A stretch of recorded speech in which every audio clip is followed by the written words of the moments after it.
Hello, നമുക്കൊരു complete ഹിജാബ് look tutorial എങ്ങനെയാണ് ചെയ്യുന്നതെന്നൊന്ന് നോക്കിയാലോ.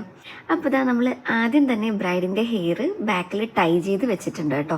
ഇതിനു വേണ്ടി നിങ്ങൾക്ക് ഒരു വോളിമൈസിങ് സ്ക്രഞ്ചീസോ ഡോണറ്റ്സോ ഈവൻ ക്രാപ്പ് ക്ലിപ്സോ എന്താണോ ബ്രൈഡിൻ്റെ കംഫർട്ട് അതനുസരിച്ച് നിങ്ങൾക്ക് യൂസ് ചെയ്യാവുന്നതാണ്. അതിനുശേഷം നമ്മൾ ബ്രൈഡ് ജ്വല്ലറി എന്തെങ്കിലും ടിക്കായോ അങ്ങനെ എന്തെങ്കിലുമൊക്കെ യൂസ് ചെയ്യുന്നുണ്ടെങ്കിൽ ഈ ഒരു സമയം നമ്മളത് ഫിക്സ് ചെയ്യുക. എന്നിട്ട് നമ്മൾ അതിൻ്റെ പുറത്തായിട്ട് ഒരു സ്കാർഫ് ഒന്ന് ടൈ ചെയ്ത് വെക്കുക. ഇനി കുറച്ചുകൂടിയൊക്കെ വോളിയം വേണമെന്ന് പറയുന്ന ബ്രൈഡ് ആണെങ്കിൽ നമുക്ക് ഈ ഒരു സമയം ഒരു സ്കാർഫ് കൂടി നമുക്കൊന്ന് റൗണ്ട് ചെയ്ത് കൊടുക്കാം.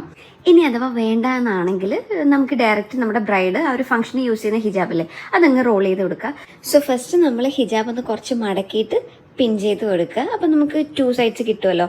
ഇനി ഇതിൽ ലെഫ്റ്റ് സൈഡ് റൈറ്റ് സൈഡിലോട്ടും റൈറ്റ് സൈഡ് ലെഫ്റ്റ് സൈഡിലോട്ടും വേണം റോൾ ചെയ്യാൻ. ഇനി ലെഫ്റ്റ് സൈഡിൽ നിന്ന് കുറച്ചൊരു പോർഷൻ എടുത്തിട്ട് അതൊന്ന് ടൈറ്റ് ആയിട്ട് വലിച്ചിട്ട് പിൻ ചെയ്ത് വെക്കുക.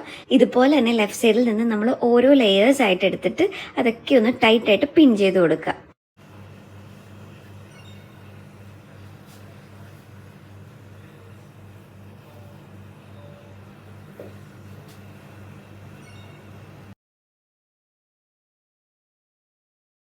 ഞാൻ അടുത്തെടുക്കുന്നു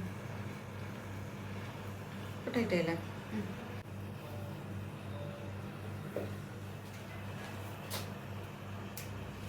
ഇനി നമ്മളിവിടെ ശ്രദ്ധിക്കേണ്ട കാര്യം എന്താണെന്ന് വെച്ചാൽ ഒന്നുകിൽ നമുക്ക് നേരത്തെ ലെഫ്റ്റ് സൈഡ് നമ്മൾ പിൻ ചെയ്ത് വെച്ച പോലെ തന്നെ റൈറ്റ് സൈഡ് ടൈറ്റാക്കി പിൻ ചെയ്യാം.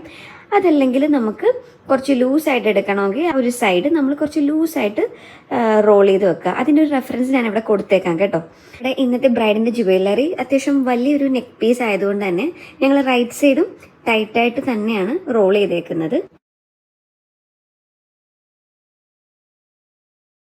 ഇനി നമ്മളിങ്ങനെ ചെയ്ത് കഴിയുമ്പോൾ നമുക്ക് ബാക്കിൽ കുറച്ച് ആ ഒരു റിമൈനിങ് ലെഫ്റ്റ് ഓവർ ക്ലോത്ത്സ് ഒക്കെ ഉണ്ടാകും. സോ നമ്മൾ നേരെ നോക്കുമ്പോൾ അത് കാണാത്ത രീതിയിൽ നമുക്ക് ബാക്കിൽ തന്നെ അതൊക്കെ ബാക്ക് നെക്ക് കവർ ചെയ്യുന്ന രീതിയിൽ അത് ബാക്കിൽ തന്നെ ഫിക്സ് ചെയ്ത് വെക്കാം.